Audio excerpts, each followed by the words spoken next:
And we are live. Welcome to the Deep Thoughts on SNL podcast. Filling in for Rob Moon this week is myself, Brian Edwards, and I'm here today with Leah Sueko. And Matt's scaring me right now. And Leah Sueko. Matt, wow, I didn't mess something up. That's crazy. Wait, did you not hear me? Does Matt not hear us? Uh-oh, I think Matt's already having... I can hear you fine. I can hear everybody fine. Great start to the podcast, Matt. I was waiting for an and. I didn't realize. And Matt Smith.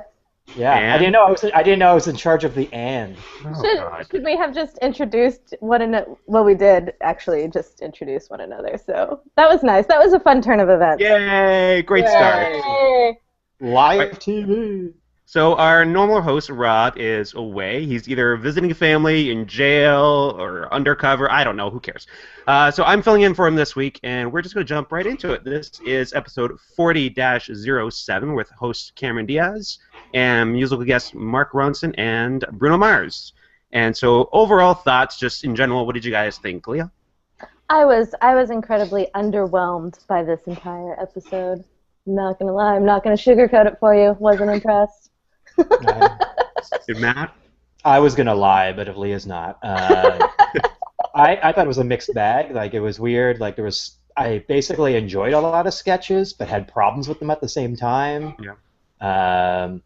So I guess somewhere like thumbs directly in the middle, because Thumbs firmly in the middle. Firmly in the middle, because they cancel out somewhere along the way. But I actually really enjoyed it. I thought it was a strong start, and we jumped into some great sketches right away. There's some that were just okay. There's some really weird ones, which we'll get to later, that I am a big fan of the weird sketches, so I really enjoyed them. I agree with you. There was really only one sketch that I thought was a total dud, and we'll try to figure that one out. I think I know what one you're thinking of. And overall, as for Cameron Diaz overall, I thought she was okay, but I don't think she really added anything unique. Like, she didn't have anything breakaway. She was kind of just like a day player almost. Like, she felt like you could slot anyone in and done the same kind of job. I don't think she really added too much herself. I felt like she wasn't being a very good sport almost. I felt like she still wanted to be pretty in all of the sketches, which is never very fun. Do you know what I mean? Even with the dreads? Well, because she kept playing kind of like, that was the only one where I thought she was actually kind of like interesting or funny or playing something other than just like kind of slutty. All of the other characters were just kind of slutty or just blasé. Yeah. Matt, what did you give Cameron as a host? I feel like she was really over the top with everything, very overplaying like every part she was given, like over enunciating like even with her monologue when Mooney stands up and says, so my question basically is, I think you're hot, and like even the way she responds, like, that's not a question, and like she's just really putting herself into every single line she said. It gave me the vibe of, the 30 Rock episode when Liz Lemon ends up on that magazine cover and she's got all those props there. She was giving me that kind of vibe all night long, where she's just like really trying to be as goofy as possible. Self-conscious, Yeah, so I've never particularly been a big Cameron Diaz fan. Very, very Jim Carrey-esque. Considering her first movie, The Mask, it's like that's what she learned how to do comedy, basically. Yeah, I did feel like she was posing. Maybe that's what I meant by she was trying to be sexy, because I felt like she was posing all night. It was just like hitting kind of like a over-the-top sort of stance. And it just, well, we just started at the monologue, right? Yeah. Well, it started at the cold open. I thought for a second week in a row they did something political, but it was actually good and different. Was. Yeah, the last couple of opening monologues I've really, really liked. Because, again, it wasn't a chat show, it wasn't a press conference, it wasn't a State of the Union. Like, those are just almost crutches at this point for the political stuff. Yeah. And for them to do Schoolhouse Rock, that's super old reference, which I appreciated. And I just thought that was really creative. I thought it was really fun. Yeah. And cutting, too. I mean, it was not like, it didn't seem like SNL gets accused of being overly liberal, and I didn't think it was overly liberal at all. I thought it was, very cutting both sides. I think for someone in our generation, instantly, I was reminded of the Simpsons version of that basic Schoolhouse Rock segment, which was superior. I mean, I don't know. I was a little distracted by they kept on going down to pushing the bill down the steps well 3 times, and they got some mileage out of that clip. Well, like the comedy rule of threes basically is by the third time you got to subvert it and like some sort of come up with a different way. And it was like, no, we just pushed him down the stairs again. And well, but at one point, Keenan actually started talking like he was being pushed down the stairs, which was because he didn't do that like the first time he got pushed down the stairs, and then the second time he was like, oh. Funny one because he says my legs are made of paper, which I thought was actually kind of funny. But I actually liked Keenan in this. Like as you would hear him falling, the little noise he'd make, he'd swear at the president, and he'd be cutting, and why'd I come back up? Something like that. But by the third time, I was bored of it by the third time it happened. But no, for me, the killer part of the sketch was Bobby when he comes on and does his song, which is 2 seconds long, explaining what executive order is, and that he's smoking. I just thought was such a great touch. And when he pulls his head back into the costume to read himself, find out how bad it is. Yeah, again, that was a strong opening sketch. That was a good start to the night, and then I did too. I was quite excited with the opening sketch. I was at first very relieved by the monologue, and when they went to the Q&A, I was like, "Oh, good, it's not going to be a song." And I usually enjoy the Q&As because it's a good opportunity for the cast to get a. I'd say Q&A is probably the second most overdone version of a monologue at this point. I don't mind it as much because you get a lot of the cast in it. I must feel for Fantasy League purposes, we should start giving points if your monologue isn't a song or a Q&A. It's like if you come up with something different for your monologue, that should be worth something. Yeah, I think we should amend that for next season. This is, I don't know, her monologue I think is the worst one but I did not watch the Jim Carrey episode, as you guys know. You'd have a different opinion on worst monologue. I blocked that out. Ooh. I just had a rushing back, like, what did he do for them? Oh, hell, this, there's a couple things I liked, and I'm probably going to get some disagreements here. I liked Leslie Jones's question about Shrek, and if he is grumpy as in person, and she eventually just rolls with it, saying he is. And I liked Bobby coming on and explaining that he was in the movie too, and possibly had gotten cut out. I'm always amused by sketches like this where Bobby Moynihan gets to play himself, but Vanessa Bayer and Aidy Bryant and them are not playing themselves. Yeah. It's like, it's a weird sort of dissonance in those sort of situations, I find. But yeah, I enjoyed Bobby's aspect of it, and I thought Cameron Diaz oddly was the weakest part of it. I mean, I thought the cast was all good, but her reactions in the Q&A, she didn't seem like a believable human being. No. And then from there, is a believable human being. And from there we go into what immediately blew up on Twitter as I was live tweeting, and it was hard to follow because so much was going on. Was the Back Home Baller, which I guess was a quasi sequel to Doing on the Twin Bed video from last year. Mm-hmm. This year it's Thanksgiving, and it's about people coming home for the holidays and getting away with murder just because they're being spoiled by their parents. What do we think about it overall? Enjoyable, but not as good as Twin Bed. Mm-hmm. Yeah. Twin Bed was a bit more cutting. Well, I don't know, cutting. It's not like we're just lampooning something, but it was more surprising at the time. Yeah, it was new and different. Yeah, so yeah, it felt like a lot of the same. It was still enjoyable in some way. The Gene callback was the Gene callback was. Of course. I missed that while I was watching. I think I was like tweeting about it, so I kind of missed it. But I saw everyone talking about it. I go, "What's Gene in it?" So when I watched it this morning, I was like, "Oh yeah." I said they could bring this random actors back for this part. Yeah, there was a lot of it that even personally resonated with me, like the part where Cecily is napping on the couch, or pretending to be asleep. It's like I've done that. I do that when I go back up. And just like even the conversation with Gene, where your parents' friends are asking you questions about them, and they know so much about you because your parents talk to you about, but you know nothing about them, and it's just that weird sort of. I don't know. I think I've already used the word dissonance once in this podcast, but I'm going to go for it again. But yeah, it was. Hit home, and the Wi-Fi password I also enjoyed. Oh god, that was fantastic. I also liked the little bit about Cecily's grandma saying that she looked taller, and you had that nice little dynamic with her grandma. And I think it was Vanessa, I want to say, that put on the Crest white strips. Yeah. So she put cheese on her chips, so that was a nice little touch. I liked it. I liked the production values were really strong, like the last time when they did it. We got the return of Lee and I were debating earlier, is Little Baby 80 a recurring character? We both thought she was. Yeah. As a kind of reference that she was back. So I'm gonna count that as a recurring character. I think when you're playing yourself, I think you get to be a recurring character. But she was playing Lil Baby 80. That's a nickname. For my unofficial tally, I added it to a point tally. Fair enough. That'll get erased away by Monday. Brian, is 80 on your team as well? She's not on mine, no. Okay, see, Brian agreed to give her points and 80. It's an equal opportunity. Whatever. Matt, can I ask you a question? Sure. When was the last time you shaved? I don't know. For the audio podcast. 10 days? I don't know. Should I describe it for the audio? Please do. Matt has scruff, for those of you listening and not seeing. And I've never seen him quite so facially unkempt, covered with hair.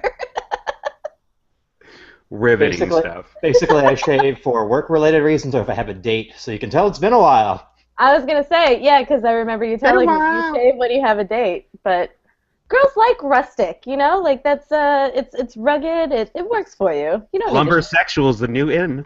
We'll find out on Tuesday, I think. Okay, so moving on from Matt's beard. We go into, which I'm sure will be the polarizing, the new Annie movie spoof, with Cameron Diaz reprising her character, I'm guessing. It was awful!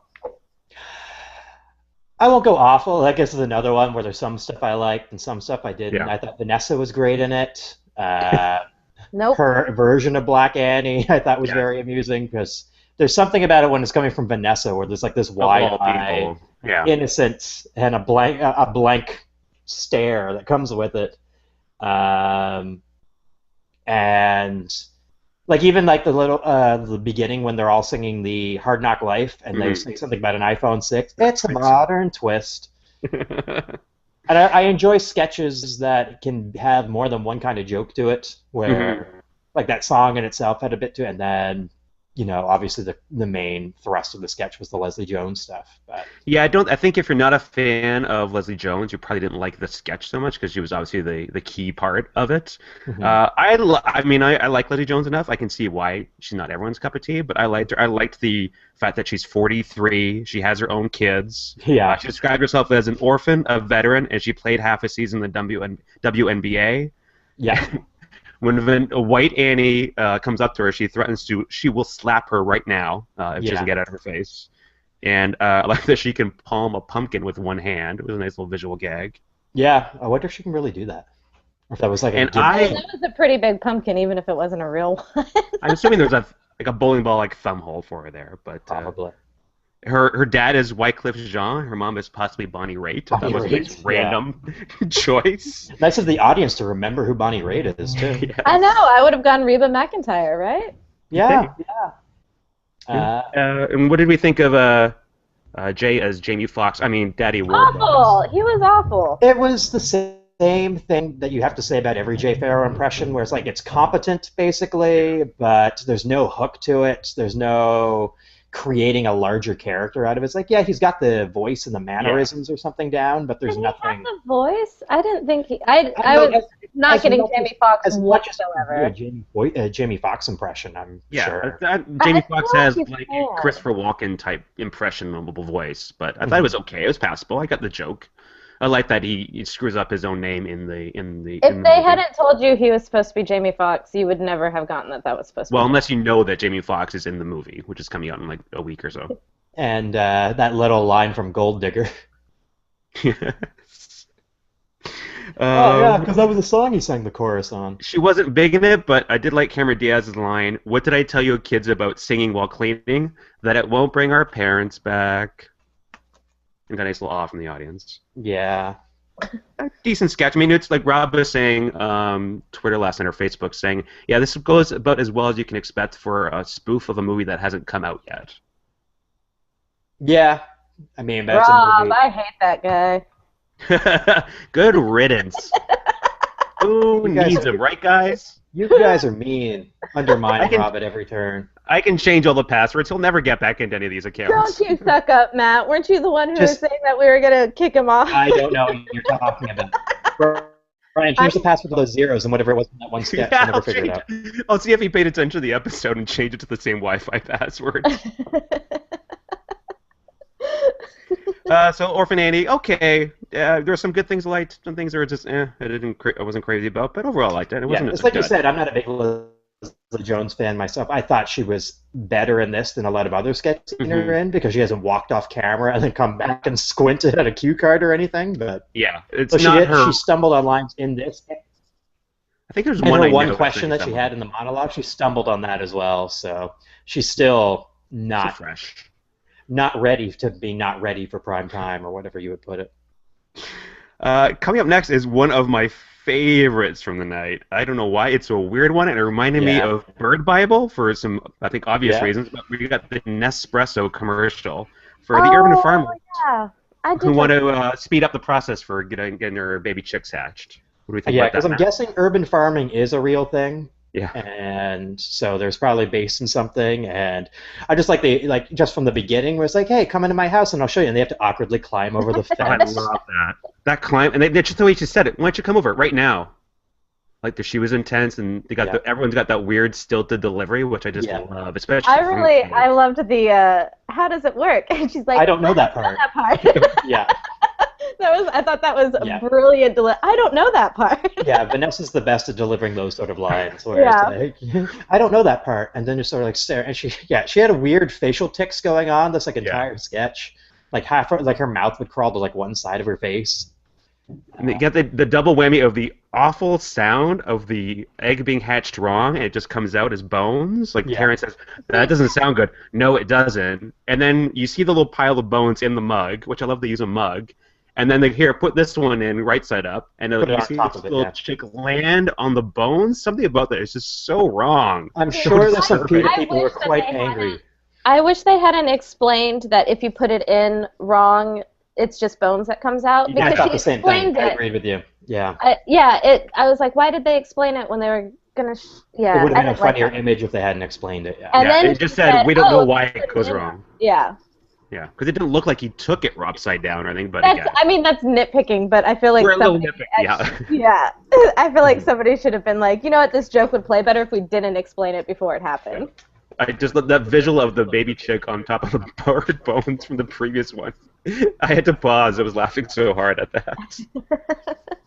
And my MVP for the sketch was Taryn's odd beard. I love his fake beard for some reason. I did as well. I don't know. I loved Vanessa's hair. I was like, she should cut her hair like that. It looks awesome. I was just blown away. I think this had been the fourth sketch in a row that Vanessa Bayer had been in. And it's like, I don't think she's been in 4 sketches all season long. So. I know. The universe on somebody's good side somewhere. And she's in the next one, too. Someone was talking about how I've seen more of Vanessa tonight than I did all last season, which is accurate, I think. Yeah. And she was hitting it out of the park every time. I thought she was great in everything she's done so far. Yeah, I'm a fan, so I was happy to see a lot of her tonight. I am not a fan, but there were certain things that I thought she did pretty good in. Yeah, I thought they all did that stilted delivery in the commercial really well. Kate was obviously a master at it. She did it before in Bird Bones. Again, this is our Bird Bible. That's why I reminded me of this sketch. But Taryn was obviously great, and I thought Vanessa was so good. Maybe I should come up with a conspiracy theory about birds on this show. You could. Like I said before, if they had Bird Bible cards or something, I would buy those from the NBC store. I love Bird Bible. You can get it with your SNL credit card. They could, yes, exactly. Or plug.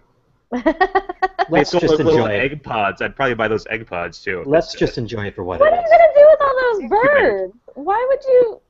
No, you would never invest in a Nespresso. $600 blender, I would. It comes with fake little bird bones and a glass for you. What are you gonna do with that? Most impractical merchandise in the NBC store ever. All the shelf space they'd have to dedicate to these props from forgotten sketches. I say we suggest it, guys. We'll start a letter writing campaign. We'll get them to get these products that we want. Letters? What are letters? Letters. letter writing campaign. So from there we go to another one, which I think if you were a theater kid in high school, you appreciated quite a bit. The I did love this America. one. Yeah. Whispers of America, the theater showcase. Yeah. This goes back into what I was saying about that, like different kinds of jokes. It had basically, this completely tone deaf political satire sort of thing, like this hitting you over the head. At the same time, Keenan freaking about the repositioning of the boxes on stage, I thought was two different sort of jokes that they kept coming at with it. So I enjoyed. Yeah, it's a good way to do the scene changes when they needed to, is just to cut to them. And I thought Vanessa was also really good. One of my favorite lines, probably my favorite line in the sketch was, "Which one's your kid?" I'd rather not say. Yeah, and I also liked her line, "I just hate that they think that they're teaching us." Yeah, 80 started off really well for me. She says, "Please close your eyes, then open them to enjoy." I am the gimme now culture. I'm glad he's dead. I'm Walmart. You are beautiful. You are beautiful. You are smart. In the name of Procter & Gamble, GE, and the Holy Time Warner Cable. Yeah, there was a lot. Meanwhile, in any hospital in America. Yeah. There was a lot of worthy lines that I enjoyed out of this. I'm the doctor. I'm the nurse. And then it was like 3 seconds long, and he's like, "What was the point of that? They said 3 lines." Why did they put all those boxes on top of Pyramid. Yeah. They didn't even use it. And it was censored. I was censored. Censored. And Taron just being the guy in the wheelchair at Starbucks. I'm sick. The old man. We're literally just quoting the sketch at this point, but it was good. It was good. Quote-worthy sketch. Yeah. The first of 7 intermissions, but please stay seated because we'll be staying in character.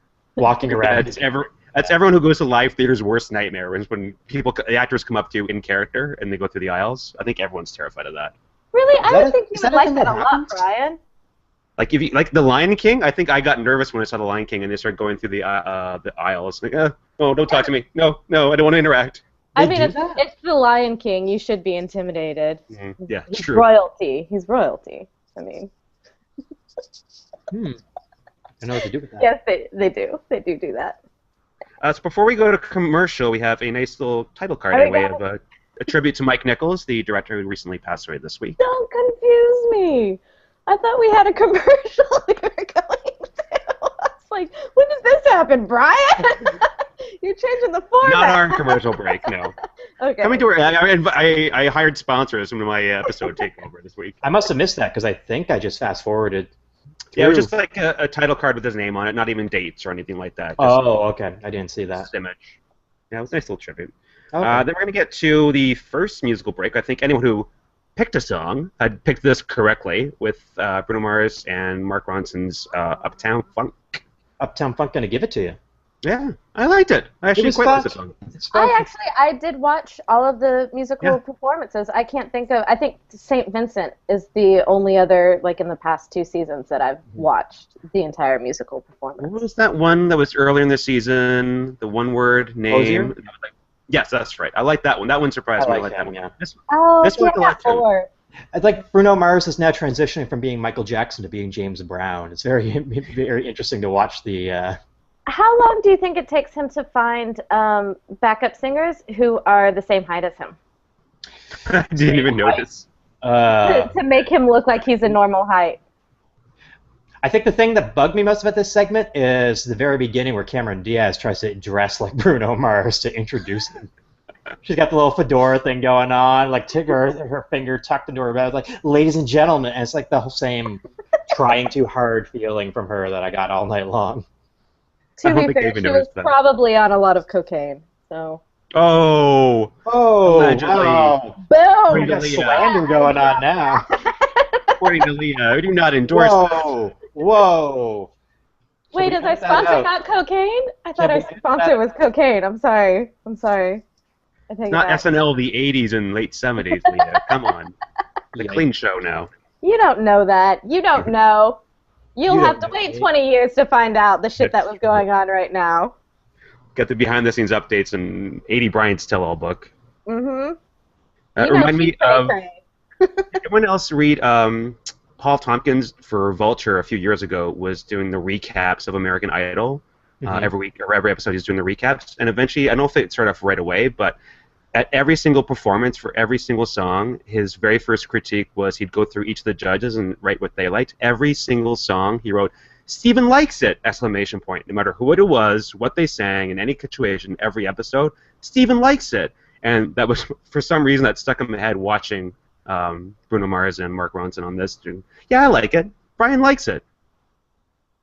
Oh, that was good. Brian, I don't even know what to say. That was a beautiful story. That was a beautiful story. Thank you. Stuck in my head the whole episode. Thank you for sharing that. That wasn't a long walk at all. I'm a better person. That was like we were on a segue. Overall, segues. Weekend update. What do we think of this? Oh, this is going to be a controversial one. Yeah. There's a lot. I really didn't care for Colin Joe's comments about my grandfather on Thanksgiving. No. I thought that was funny. That was a great joke. That was a great joke. That was a great joke. I was like, well done, Colin. Yeah, you could take the rest of the night off, and then he did. I'm so proud of you. I'm so proud of you, Colin. You made me giggle. I actually think for the first time that I thought Joyce was actually stronger than Che. I did. I agree. I reluctantly agree. Yeah. I think Che had an off night, and it did not help the controversial Cosby joke, which didn't strike me as bad at first, and then more thought about it, like Rob and other people brought it up. I go, yeah, I can see why this might be a problem. When he talked about Bill Cosby and obviously the rape allegations and how he had trouble separating it from the Cliff Huxtable, which he loved so much growing up as a kid. Mm-hmm. But then again, maybe it will be okay because eventually I did forgive Kramer. Mm-hmm. So some people, like Rob, for example, took it to the same, like he was likening rape allegations with saying the N-word, and obviously that would be very offensive, even though he did say at the top that I know it's not the same thing, and then he went into and I think that's why I kind of, because it applies to him. Gonna say Michael Shea not coming out as a big supporter of women? No, that doesn't seem to be a strong suit. I also, another thing that bothered me with the Michael Shea bits was he told like 5 race-based things before he said anything that had nothing to do with race, and that bothered me a little bit, to be honest. Oh, you mean the jokes that he used? Yeah. Like Ferguson came up, and Ferguson, and I don't think there was Cosby was the next one he did, because I think White House Moat was the only other joke before, and then that was Jost. But that was Jost, yeah. I mean, in terms of I didn't read it as controversial. Like at the time, I knew it was controversial subject matter, but yeah, I read it more as being the ability to separate a fictional character from the actor who portrayed them. When I heard, it didn't strike me as offensive at the time, but I can definitely see why other people would feel that way. Exactly. And so I'm not here to say anybody's wrong or right or anything. It's just it just sort of floated by me as it happened, and I didn't really. I don't know. I didn't see it as equating the two at all. I think he did save himself by saying, I know it's not the same thing, and then going into it. But yeah, I can see why people buy it, but like you, it didn't strike me. My first thought was, yeah, people did kind of forgive Kramer pretty quickly, but again, it's not the same thing. They didn't. Oh, well, Kramer, they forgave. Brian probably forgave him pretty quickly. I think it's been pretty, not forgotten, but I don't think it's still headline news. But anyway, anytime I see Michael Richards... Well, obviously it is still headline news because Michael Shea used it in his made it headline news, yeah. Yeah, anytime I see Michael Richards in anything that's not a Seinfeld rerun, that is what I think of, so. Even UHF, so. I feel really bad for Michael Richards, I'm just going to say it. All right, let's cut right there. This was a great episode. Don't let her defend herself. Let's go. No, after watching comedians in cars getting coffee, I did feel really I felt for the guy. That's fair. No comment. Then there's a couple okay jokes. Well, the Ferguson joke was again very uncomfortable, but I mean they made a good point that if you're calling in the National Guard before a verdict is being read, kind of tipping your hat to the verdict. And I think we lost Matt's audio there. Looked like Matt was I think he was just that was all mocking you. nonverbal. Okay. That was me trying to distance myself to any of the 4 people who might be watching. Okay. I don't think we have... Oh, we have 2 viewers, actually. Oh, there you go. I doubled it. Oh, my God. The ratings going through the roof. Because he was tweeting about it already. The joke that I did like about the Ferguson thing was it's like your lawyer telling you to wear orange to the trial. Yeah. Kind of tipping your hand with the verdict. But then we go into one of my favorite recurring characters, Angela Merkel, the German chancellor, comes by the update desk again, and it's always nice to see Angela. Leah, what did you think about her return? I got to learn the term resting bitch face. Resting bitch face. Have you never heard of resting bitch face? I think I am vaguely aware of it without knowing those 3 words used to describe it altogether. So, yeah it's a concept I definitely get. Yeah, and then her response to it is like, we don't rest, we toil until we collapse. Yes. Yeah, the only thing I don't like about the character is how they make her sort of man crazy or something for Barack Obama. Yeah, she's a little flirty, yeah. Yeah, which seems like a simple way to go for a character like that. I kind of find she's like sympathetic to him. I like she refers to him as mein Barach. Yeah. And she commented that he seemed to be suffering from senioritis and checking his watch for 2017 or something. Yeah. And my favorite line of hers was, but that was but a single Lebanese schnicket in a series of unfortunate events. When Putin stormed out, I thought that was a great line. For some odd reason, they pulled that reference out. Right. Leah, what'd you think of Angela? Yeah, she's whatever. You know what I do? Every time somebody says email, I really do think in my head email. Yeah. Because of her. I always repeat it in my head as going email. She did end the segment with the delightful German kiss explanation. No, that creeped me out. I was so creeped out by that. I was so uncomfortable. I was like, please stop. Please stop doing this. I liked when she grabbed his face and they leaned in together, and she did break, which I thought was adorable. Yeah. I think they were supposed to, though. Yeah. Yeah, it was so uncomfortable. I felt so uncomfortable watching that. I was like, no. Ugh. I grabbed a screenshot of it and I tweeted out last night while I was typing the show. It was one of my faves. From there, we get the Franklin Bash joke, which I think I've heard before. Franklin Bash has been canceled. Now we'll never know which one was Rizzoli and which one was Isles. I feel like that's something that came up like on a Comedy Bang Bang or something like that once upon a time. Like that. Guess when you listen to 80 comedy show podcasts and watch a lot of sketch, and you're going to get some overlap.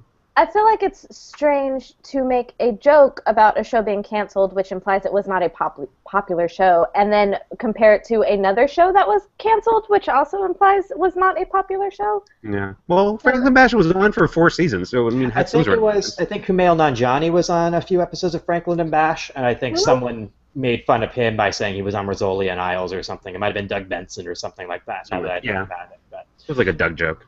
Yeah. I remember years ago they did a sketch called "What Is Burn Notice?"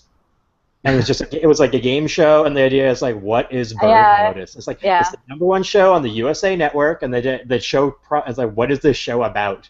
And no one was able to answer it, and I couldn't tell you what it's about, and I couldn't tell you the difference between that and White Collar and Suits and Royal Affairs or whatever those shows are. They all just seem like the exact same thing to me. So. And like the fact that The Middle is still on, I think it's going to like its 8th season or something ridiculous. I like The Middle's awful. That's one of the worst shows I've ever seen. It's so bad. I thought you said it was awesome. I thought you were raving about it. No, The Middle's good. I really like The Middle. No, you are wrong, sir. You are wrong. Oh, man, I'm going to try this as many hand gestures as you have. No, I am right. You are the one who is incorrect. You just look crazy. Matt's getting really angry defending his online crush for Patricia Heaton. Oh, you, sir, are incorrect. How dare you? We can all make hand gestures, Matt. We can all make hand gestures. What is that? Calm down. I don't know. Calm down, everyone. I never knew the middle would. It would be the middle that would erupt into a fight on our show. Well, Chris Kattan has a recurring role on it, so it's topical. Oh, there we go. We're on topic then. A couple more okay jokes. Nothing really great for me. The French kiss spreads germs. We found out by Yo Mama. Yeah, not a great joke. I liked the best restroom versus most disgusting garden joke. Brian's mom. Yeah. And then we bring our second guest to the show, Charles Manson and Star Burton. I don't know if it was anyone else, but Taran Killam terrified me in this sketch. Yeah. It took me a second to realize it was Taran. Yeah, the makeup and hair did a good job this week.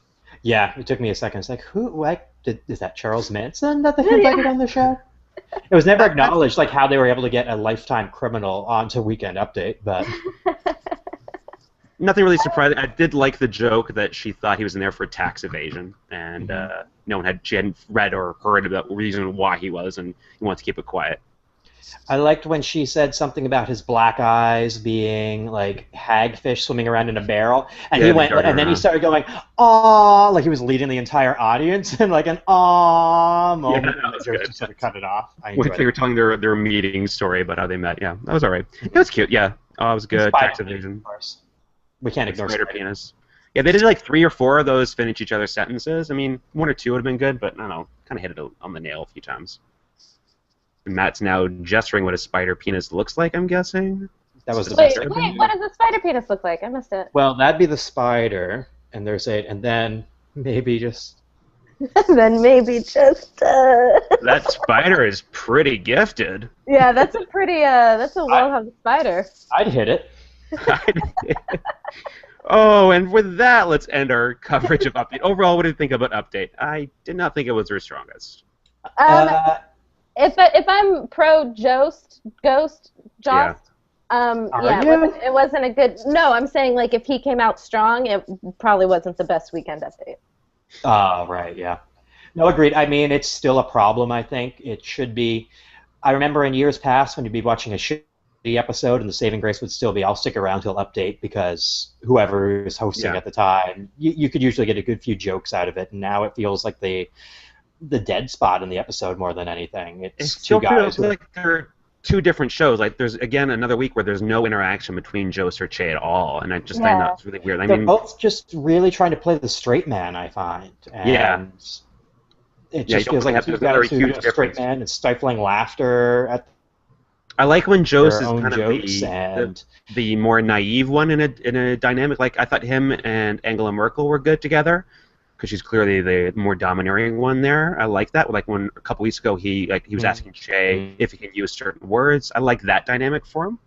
But it didn't interact. And I mean, I liked Angela Merkel. Until that she was good. Manson was okay. I mean, he was creepy, but wasn't a ton to it. I mean, everyone thinks he's creepy, so it wasn't a big stretch. And just the general jokes, just overall, nothing's really stand out. It's okay. Yeah, I still miss Cecily from the desk. Yeah, Cecily, I don't know. There's a different dynamic. I thought she was good to it. Nah. And from there we jump into, which I'm sure Leah is going to rave about, the return of Baby Boss. Oh my God! I actually think that this might be why this is my least favorite episode of the season, because Baby Boss was... Why is he ruining my life? We could not be more opposed on this topic. I remember the first time I saw Baby Boss, I was just blown away by the physical performance that Beck Bennett pulled off. And I think, especially because yesterday I spent the day... Good. I've seen better, okay? You've seen better people performing baby bodies? Yes! I've seen better! What shows are you watching where people are pretending to be babies? Is it Franklin and Bash? Brazilian Isles? The Middle? What am I missing? Is it something you Google in your spare time? Yeah, I just watch YouTube. No, it freaks me out. I don't enjoy it at all. Baby bodies. Baby bodies. People who do baby bodies. I do appreciate that at least this was in a different setting and it went somewhere else. So it wasn't the same fucking concept it is every fucking time. Recurring sketches tend to follow that same format. Every fucking time for this sketch that we just saw for the third time. But remember, we talked about this in the summer. Yeah, you guys say it's 3 times. I have seen this in my head and in my nightmares like 200 times. Well, we don't get together to review those, so maybe in a spin-off podcast. I don't know. I don't know if I have spare time for that shit, but this is the 3rd time of this one, and I enjoyed it thoroughly. I enjoyed Sashir. I enjoyed Sashir being the cynical, not just the first time. Honey, what am I looking at? I did like that. I have a lot of questions about your relationship. Yeah. For regular listeners or anyone who remembers, we actually talked about this, about things we want to see. Last summer, we talked about things we want to see if they're going to bring things back. I said if they do Baby Boss again, I think we all talked about this, we want to see it in a different setting, and they actually did it. They brought Baby Boss home. You got to see his wife. You got to see him in a different dynamic from being in the office. We got to see him go down notes, but it was different. I liked it. I thought it was a nice change of pace. We got to see him go downstairs. We got to see him in one of those I don't even know what you call it. High That little chairs. thing yeah, Just a high rolling chair, rolling sort of thing. You got to consider whether or not he has a micro penis or if it's a regular sized one. You got to see him try a lemon for the first time. Yeah. No, it's a physical tour de force. It's the best physical work I think you see on the show. Please stop. No, I disagree with Leah.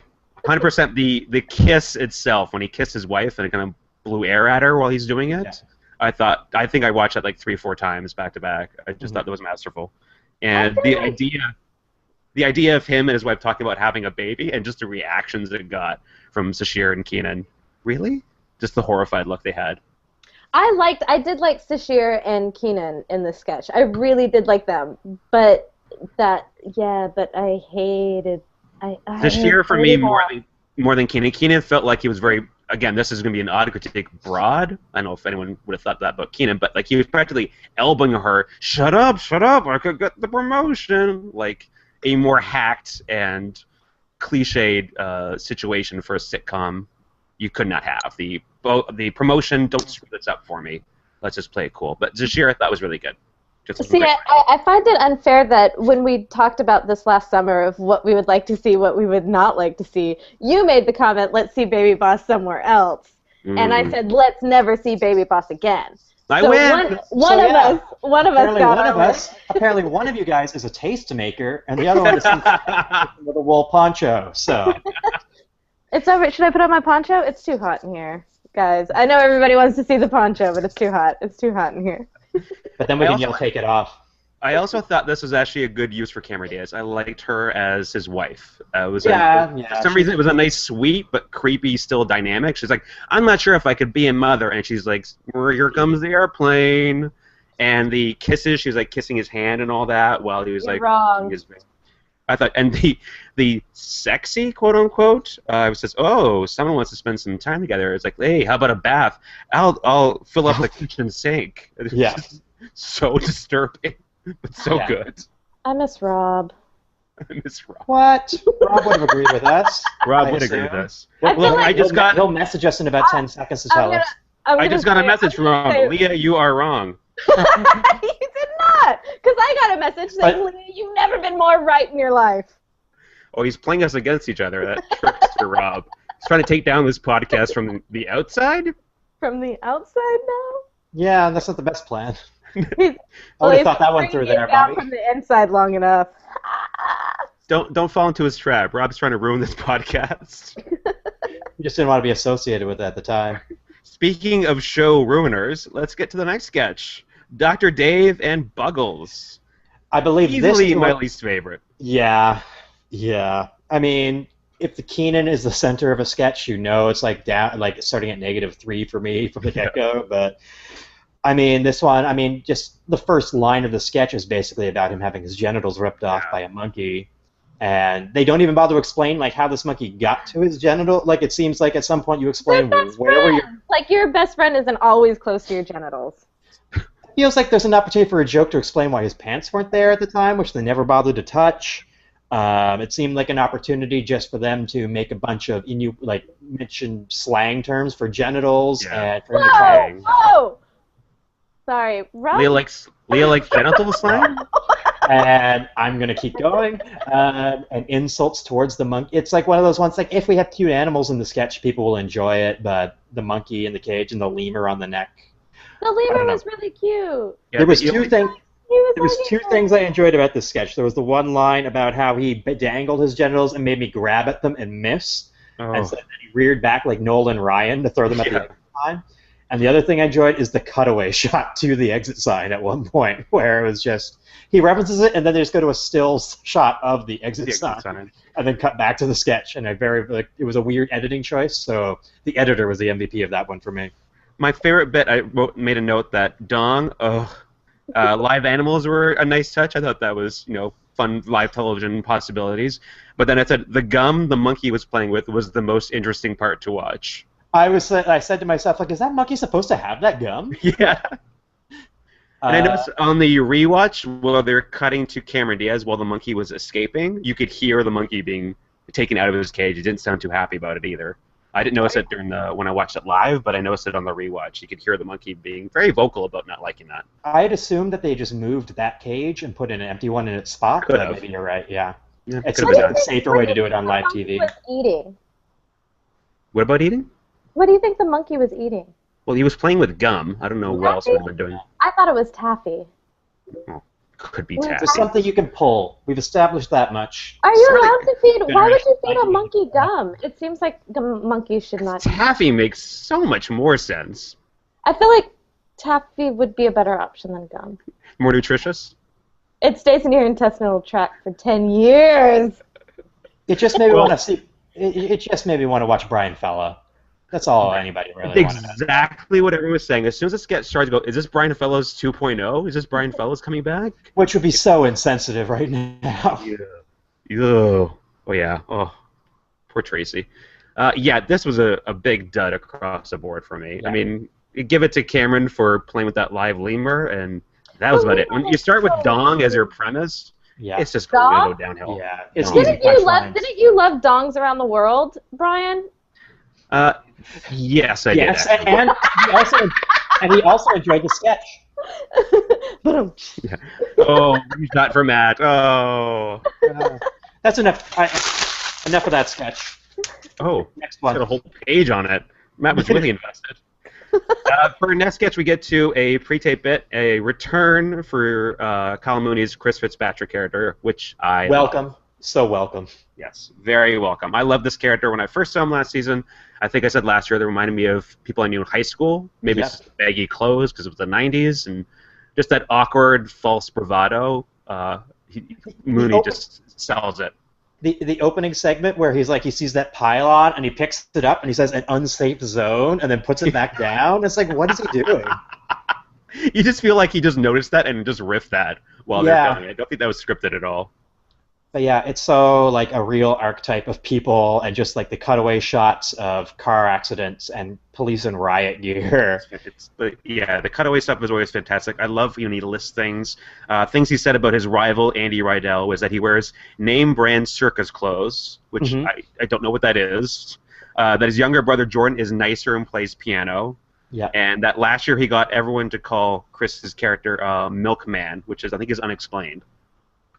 Yeah. But that's his beefs with Andy Rydell are these things, which I always love because it's so idiotic. I enjoy like they have this instrumental sort of new metal stuff going on underneath, and they're having their fight in the hallway, and it's like them taking punches while missing and whatnot. And there's one point where I kept going on and on. But there's one point where it sort of calms down, and then Mooney goes for like this shitty roundhouse kick sort of thing, and then the music has like this vocal sort of like this sort of like new metal screeching come into it, like he was doing this awesome thing. And just the combination of the two of them was just... I love that he says, you can't hear it here, but he kept whispering to me, please don't embarrass me in front of the entire school. I'm just a pawn of conformity, and you listen to the best music. The idea that he was saying these things to him while they were fighting. I'm going to open my own restaurant with like 50 stuff on the wall, like real 50s gangsters. And he's got the speech pattern just down delivery of somebody. Yeah. It's such a. I assume he's done the character before in like videos and all that pre SNL, but I'm glad they brought it on. I'm glad they brought it back. It feels fully formed, yeah. Yeah, the cry fest in the principal's office at the end, where he offers we should do pills together. Which I thought was a beautiful cap to the scene. It can't live up to the first one though, because it didn't have like fake band names in it. Yes. What's your favorite fake band name? Oh man, I can't remember it. It was something like Guitar-based drum circle, I believe was a. Oh, that was one of the things he wanted to do, but there was like a bunch of fake bands. Or something like Unfatal Flaw, or I don't know, names like that. That sound like real shitty high school band names. What would you think of Chris Fitzpatrick return? Yeah, fine. You liked it? It's these riveting insights that the listeners keep coming back for. We've got 4 viewers, guys. 4. What? I was so prescient. I predicted. My God, we're just blowing up the internet. First viewer from an airport. We're blowing up. Oh my God. I'm assuming 3 of them aren't us. So. I also sent out a tweet saying I was. Well, then there you go.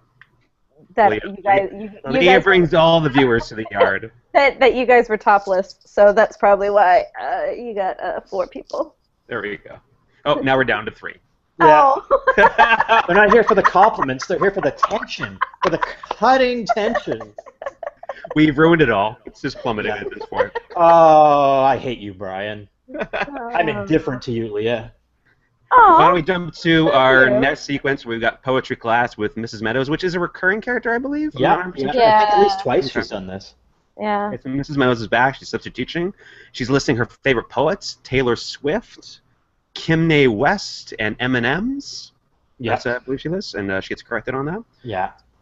I enjoy. I mean, it's. Not, I mean, there's not much legs to this recurring character, but I do enjoy Vanessa in it, where it's the way she pronounces like "oh" out of nowhere, and okay, oh, like Her dolphin-esque sounds. Yeah, exactly. I don't know. I enjoy those sort of ticks to it, but the sketch doesn't really go anywhere. I enjoyed 80s poem just for the online where she's talking about the torpedo t-shirt. It's like, Stepdad Ron. Fancy. Yeah, she orders her stepdad orders a Whopper medium rare, and then everyone gets a big laugh out of it at Burger King. She's such a 80 is such a master of like her body movements, just the way she sort of like this little moves of her head and the way she slinks back, sprints back to her desk. It's always good physical performance, always good delivery. Then we got Keenan. I did not get why it was a Friends reference. He mentions that it's TBS. When I was watching, I thought, is it the 90s? Why are we talking about Friends? But he goes, oh, I watch on TBS, and I like Ross, and I like when Chandler makes fun of Monica's weight. I go, why are we talking about this? Yeah. Why is a high school kid riffing on Friends, of all things? It's pretty lazy. I feel like Friends is still very topical against all reason or want. Even like with 16-year-olds? People talk about Friends a lot still. And I'm always like, He why hangs out are with you 16 still year olds. talking about... I do. I just cruise to high school. So Driven by your 1996. really Can we talk more about that? I just feel like they get me, you know? You're also trying to solve the murder from Serial, and you're just trying to understand how high schoolers work. Retracing the steps. I did like, this is one I thought that Cameron Diaz was actually pretty strong in. I think this is probably her best sketch of the night. I disagree. I like her delivery of the poem about the UPS man. I thought was nice. That he's got cinnamon skin, and she only wants him in. She's craving his package. I mean, it was very obviously on the nose, but I enjoyed it. I think at this point, on the nose of what, Brian? I don't think it was subtle poetry, Leah. But Oh, okay. with Pete Davidson, though, for me, was the star of the sketch when he cut to his reaction. Yes, Pete Davidson and Keenan, who is in the background, also making a fantastic. Nope. No, they're great. Pete Davidson. I think I think it was you who like posted a photo from that sketch on Twitter or something and said possibly my favorite and least favorite reaction shot. Pete in the foreground and Keenan in the background. That, I think, was the most popular tweet I sent out last night. I got the most retweets and likes. Not that I'm bragging, but I don't know. It sounds a little like you're bragging. A little bit. Yeah. No, that was the best part. I'm never crazy about classroom stuff. I mean, I like that you get a chance to have a lot of actors in it, but I don't know. It wasn't. And 2 extras, apparantly. Was one of them Mark Ronson? One of them looked like Mark Ronson, like the front row there. Maybe I'm just crazy, but it looked like him. Probably not. He didn't do anything, so I can't imagine it would have been. There's a surprising thing, by the way. There was no Bruno Mars. Bruno Mars wasn't in any sketches all night long, and I was surprised by that as a former host. I was expecting that too. He might have been, and you just didn't see him. Because he's short. Because he's short. When we talk about the points, we'll get into the fact that Pete Davidson was a non-playable in the Chris Fitzpatrick sketch. He was in the he had a line. He had a line though, didn't he? He had a line in this one, in the poetry scene. Oh, I thought he said something. 2 lines. Yeah, 2 lines. So I mean, he gets full points for that. Yeah. Then we get to the second song, which I think Matt was the only one who correctly predicted both songs last night. Feel Right. Damn it. Matt, discuss your process. Reveal your secrets. How did you get both songs right? Twitter. Twitter? You just put in like Mars Ronson on Twitter, and I found a second song title they were both involved with. Oh, son of a bitch. Yeah, I struggled with this. I got the first one, no problem, but I struggled to find a second one. I almost gave up. I couldn't find any like news sites or anything like that were mentioning any like even Wikipedia doesn't have an article up on this new Mark Ronson album at all. So no, I just found. I think there was a couple songs that collaborated before. I think Gorilla was one, and whatever one I picked, which wasn't correct, but I think there was 2 other ones they had done before. But that was a real struggle coming up with that. The first song I think everyone will get. but yeah. no one I think got the second. He does albums like with a bunch of guest vocalists. It's Yeah. sort of The producer. I think he was. Who is he? Broke out as a DJ. He broke out as a DJ. He's from the UK. That's And he's a singer. He's a performer. He's a guitar guy. I mean, he did a guitar on both songs. That's where he produced Amy Winehouse's most famous album. Yeah. Okay, why was he given musical guest credit? He played the guitar. There's people who played the guitar every week on. I think he's like he produced the album. He created the entire. He created all the music that's on the album, basically, and there's just guest vocalists along the way. So obviously he's not playing all the music live, but he composed and he wrote and it's his album. It's no different than your Avicii's and your Tiestos and your Calvin Harris's and your who are the other hot DJs of the moment. Oh, are those DJs? I was Why would you know that? You're like Calvin Harris? Oh, come on. Matt knows music. He's our music guy. Matt knows music. I feel That's our next spin-off podcast. Matt knows music. You know all these songs. They're all over the radio all the time. Yeah, I haven't listened to the radio and. Don't wake me up till it's all over. You know that one. This is spiraling out of control. So very badly. And we go with that. We get to the final sketch of the night. I do. Like for all the controversy of what may or may not have been said by Michael Che about Bill Cosby, there was a convicted rapist on stage for that second song. Was that the Mystical? Famous for his hit song "Shake Your Ass." He was convicted. He was in jail. I know that song. He was in jail for 5 years for sexual assault. Ooh. And then he recently, I think back in 2012, went to jail again for it. So, yeah, it didn't seem like anybody really wanted to shake his hand or anything at the good nights, I noticed. But Bobby Moynihan, like, nobody wanted to hug Keenan. Did you see Keenan over there, like, hugging himself? Before we get to the good nights, and there were some good things to talk about the good nights, we got the final of the 10 to 1 sketch, Night Murmurs, featuring Aurora, Tana, and La Touch. I thought that was a great name for Kate. The Touch was amazing. The other two were just awful. I thought they were okay. I like the name Tana probably more than the character. But Kate, especially what they were doing with the fan with her, they turned it on every time she was on camera. And her body work was impressive. Her bizarre storyline about losing a bet and getting a frozen turkey hurled at her back. I get real cocky about being a Pepsi person. The fact that it's a Pepsi versus Coke is the bet that she lost, and not the first time she's lost that bet.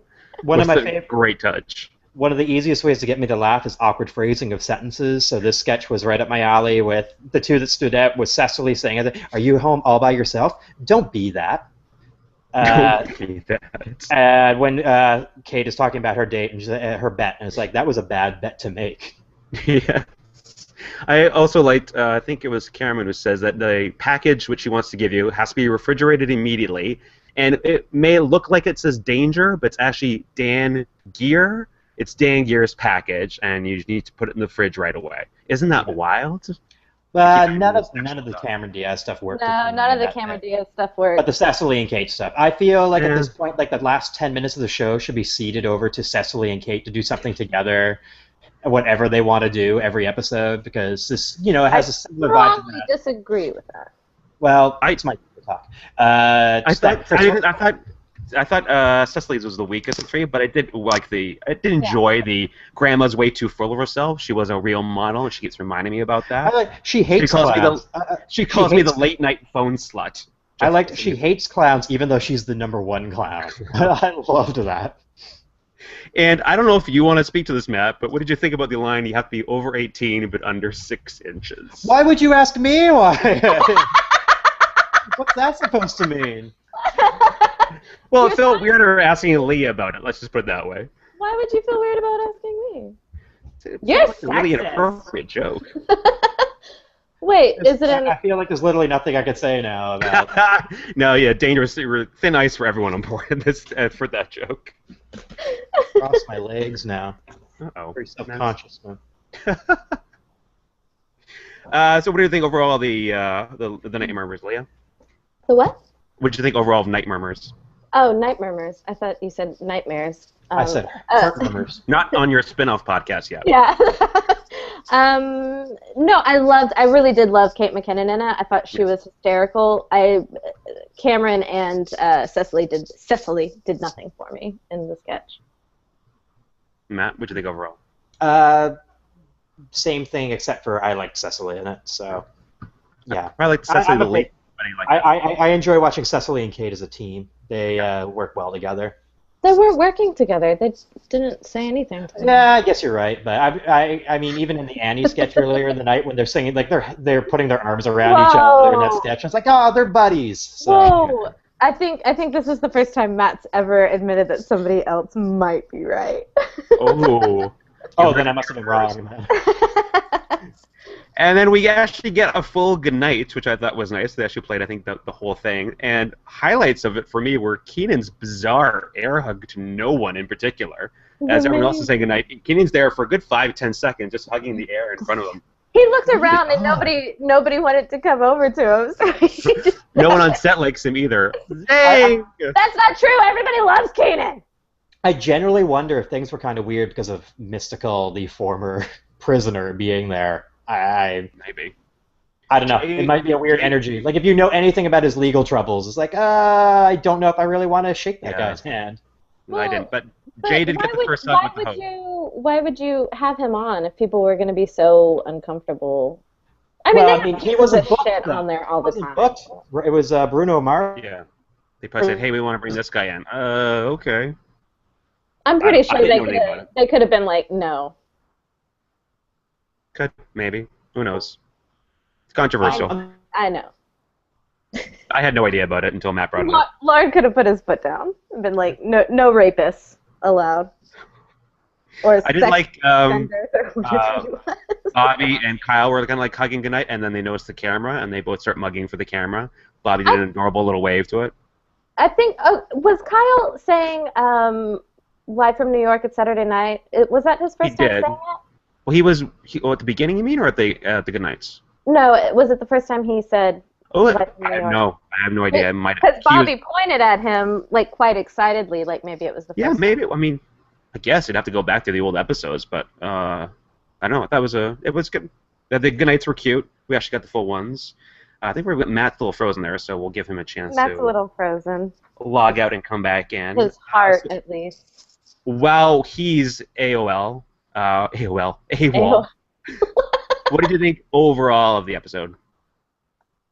Gone through it and dissected it a little more. I mean, no, I there were a couple of skits that I really liked, but it just overall, it was my least favorite. I thought Cameron was a really weak host. I didn't find her weak. I just thought she didn't really add anything in particular. I thought she was like a utility player. No, but I mean, I just thought she was a utility player. She was used a lot, and she didn't screw anything up. She wasn't a dud. I've seen worse hosts that just kind of fell flat. And I enjoyed her in some sketches more than others. Coming off of the Woody Harrelson sketch, Saturday Night Live, which has been my favorite this season. I loved everything about that episode. This was just a really big kind of letdown for me. I thought it started pretty strong, and I thought it was okay. Like, consistently, I thought it was pretty good. There's some better than other ones, but I mean, it wasn't by far the worst to me at all. I think, which oddly they're choosing as the repeat for next week, the Chris Rock episode. Why, I don't know. That's the repeat choice. It was the highest rated episode, wasn't it? Yes. Why not bring some viewers to the lower rated ones, like Repeat Hater, or I guess Pratt wasn't too low rated, but bring it to Matt's gone, so he'll be back hopefully soon. I thought overall it was good. I liked it. I mean, it's weird thinking this is the Thanksgiving episode for us in Canada. Thanksgiving is a month ago. And Cameron had the awkward joke about saying she likes the big giant turkey, the inflated turkey, for Thanksgiving, which always excites her. But that was decent. No.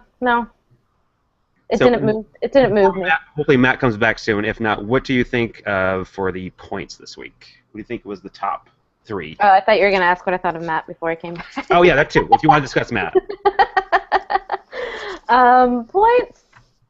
Keenan was all over the place. Vanessa really seemed like she was all over the place. So I'm gonna go Keenan and Vanessa. Keenan and Vanessa is your top. And the bottom, I think that's easy to figure out the bottom, but what do you think of the bottom? Pete and Sashir. Pete Davidson and Sashir is what I'm going to go bottom. Okay. We'll see. We'll see. Thank intense. Hopefully Matt's coming in soon. Well, we'll update him. So the top 3 for points. This is the unofficial point tally. I just did this morning. I'd never done the point tally before. Russell will have the official point tally for us up probably tomorrow, maybe later today. In first place, not a surprise, Kenan Thompson. I count him with 65 points. 65. That's huge for a non. Yeah, that's huge. That's at least 6 inches. Call back. Yeah, that was impressive. He was in the cold open. He had the live from New York. He was in, I think, 5 live sketches, which is crazy. He swore a bunch. He caused someone to break. I counted him making Jay Farrow break in the opener. Jay Farrow did laugh when he was falling at one point. He sang a couple times. It was said live from New York, so he gets a lot of points there. He was used quite a bit in the episode. Mm-hmm. And then in second place, and I think this will come as a surprise to everyone, Kyle Mooney with 60 points. I guess he was in... Cold open, live from New York, Yeah. in the monologue.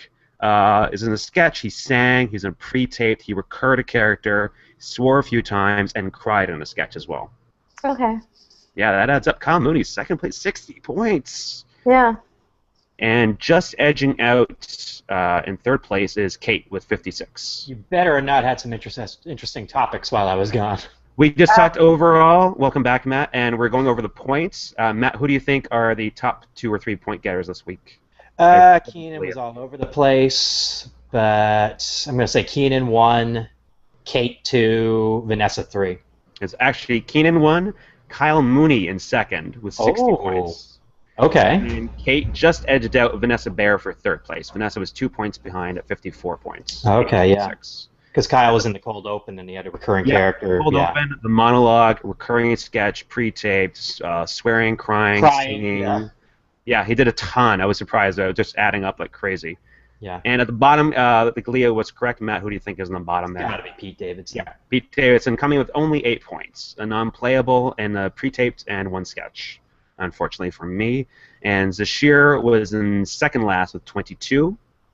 And then in third last, Taran Killam. Yeah, he was good. I was so angry because 2 of my players had really bad episodes. He had 1 pre-taped, 1 live sketch, update, and kiss, and that's all I counted. Yeah, I was very, very sad. I had 2 of my players did not do a whole lot this week. Yeah, mine other two, Moynihan and Farrow did pretty strong, 47, 49 each. Pete was my weak spot again. I need another host, which happily I will be getting. Got a host coming up. We'll get to that. It looks like Matt is frozen again. He's the worst.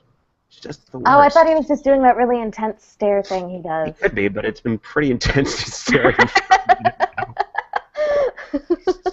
So yeah, again, Russell's points will be the official tally. We'll probably get that up on the website tomorrow on the Deep Thoughts in SNL. And then before we get to that, let's jump into some news. We got a lot of news this week for some SNL and tangentially related actors.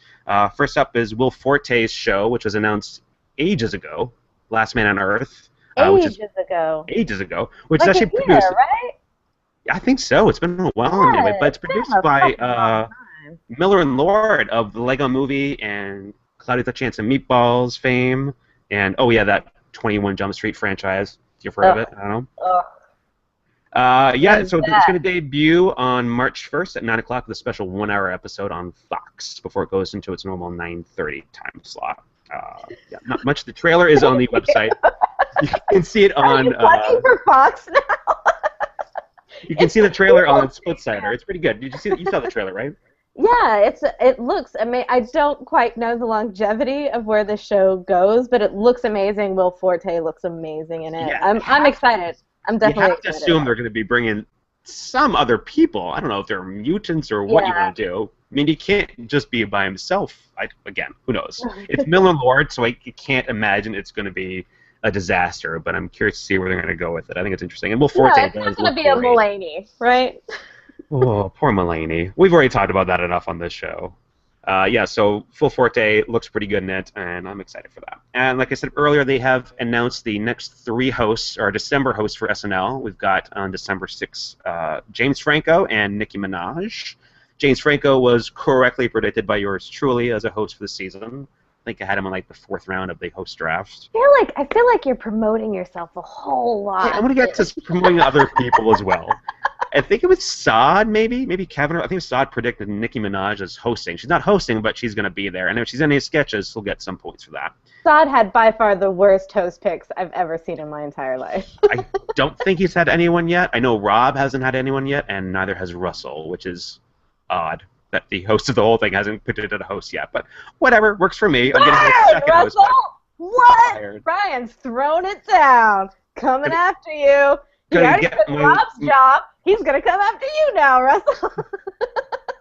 Think of Rob's job. I've got 2 hosts that I'm just aiming for that big chair. I can do the points. Look, I did the points this week. It's not that hard. Points! Also, the next week on December 13th, we've got Martin Freeman with Charlie XCX, who I don't know, but I wouldn't know anyway. That surprises me. The Martin Freeman thing really does surprise me. I know the Hobbit's coming out and everything, but it's an interesting host pick to me. Like Franco was picked by 2 players in both of our leagues. Jason in the other league correctly predicted Franco, and then 2 people, Sarah, and I'm blanking on the second person, both predicted Martin Freeman. So it was back-to-back, 2 hosts picked twice, which I thought was a good little nod for our little group here. We're getting the host down. Charlie XX at XCX. I don't know if I think it's him or I don't even know. XCX. I have no idea. XCX. What does that stand for? Who knows? We'll find out maybe. 1,000. Clap. It makes me feel good. The beat Yeah, goes on and on and on and on. Mac, we just went over the news. Will Forte's show got a March 1st premiere date. The Miller and Lord produced Last Man Earth. Looks pretty good. Yeah, and we're just going over the hosts that have announced: Franco and Minaj on December 6th, and Martin Freeman, Charlie XCX on the 13th. Do you know who Charlie XCX is? Neither Leah and I did. Yeah, she did the chorus on Fancy. It's a woman! The song. The Reba I'm so McEntire fancy. song? Yeah. Shut up. And she also had a big Fancy don't premiere let with the boom, clap, it makes me feel good. The beat goes on and on and on and on, and boom, clap, it makes me feel good. Come on with me now. That's a big hit song. Are we excited for that? She's a pop singer from England. It's fine. Matt, do you think you get points for singing on the podcast? I don't know why you would even ask me that. That's not how this works. It's not how it works. I have to get them in before I get disconnected again. And then less than a week before Christmas, we have Amy Adams and One Direction are back. That bums me out. That bums me out. Amy Adams is a returning host, yes? Yeah, this is her 2nd or 3rd time hosting. And no one had picked her, oddly enough. I think that seems like an oversight on our part that no one picked her. Yeah, we underestimated how much gigantic portrait eyes or whatever that movie's called is. Big eyes, I think. So I'm going to call it Gigantic Eyeball Portraits, the movie, from now on. But that works. We'll go with that. It'll be in the official description. Yeah, I'm not excited about that one the most, just because One Direction means to me the audience is going to be filled with teenage girls, and they're just going to be obnoxious. I don't think Justin Bieber hosted. Isn't there a ticket lottery? How do they get in? There's no the standby list. I mean, you remember Justin Bieber's episode? How horrible that was for a crowd. I don't think I ever saw that episode. Oh, really? That was a few years ago. Oh, last year? Was it? Oh, maybe 2 years No, ago. that was not last year. Maybe it was 2 years. You're wrong! Sudeikis was in it, so. Oh, yeah. No, I wasn't. I'm not. That's the only thing I'm not looking forward to doing about that. I mean, Amy Adams, I think, is okay, and One Direction. I mean, they're okay with Paul Rudd. Was it last year? But yeah. I'm just worried about the crowd. That's my big concern. Yeah, I don't know. I think that's a bad Christmas host. I think it's a bad Christmas. I'm surprised that it was not an alumni. Like, I think everyone was calling an alumni for that shot. Yeah, I thought they were starting like a tradition. Like over the past 3 years, it was Fallon, 2 of the past 3, and Martin Short in the middle, where it was. Justin Timberlake was one, right? Or no, he was just with Fallon. He was a musical guest. Yeah. So I think everyone is maybe risking their returning host pick is in danger now. You got yours, and I think everyone else is still waiting on. Oh, I got mine. I think everyone was hoping for the Christmas show for theirs. Did you get yours? Who was your returning? I mean, Kristen Wiig was my host pick, and she's already done what she's probably. But she might come back sometime this season. I mean, they can still bring in some alumnus for the Christmas show, but. I mean, Bill Murray would have been perfect, right? We kept hearing all those rumors about Bill Murray hosting this season. Right. Yeah, I think he bailed or something. I think something happened. I don't think he's the most reliable person for that kind of thing. Oh, I bet he's super. He's totally the guy who comes and picks you up at the airport. He picks up someone from the airport, Yeah, but if you don't didn't expect it. He just shows up. And it's I'm like, hey, gonna buddy, say, you need a ride? Should he happen to be there for like 10 days, which he seems like somebody who might hang out at an airport for 10 days and just be like, hey, who needs a ride? I'm leaving now. And in some very tangentially related news, Tina Fey's produced show, Ellie Kemper, starring in The Unbreakable Kimmy Schmidt, was supposed to be done on NBC. NBC says, we don't have any room for it, we don't want it. And so Netflix came in and picked it up for not one, but two 13-episode seasons. We're getting at least 26 episodes of The Unbreakable Kimmy Schmidt. So at least we finally know what peacock means in We Peacock Comedy. we don't give a shit about Peacock? comedy. Yeah. Yeah. Basically said we're really into our dramas right now, which is an odd thing for NBC. or any NBC said network. we're really into being last place just in general. People want more Grimm. Yeah. Hey.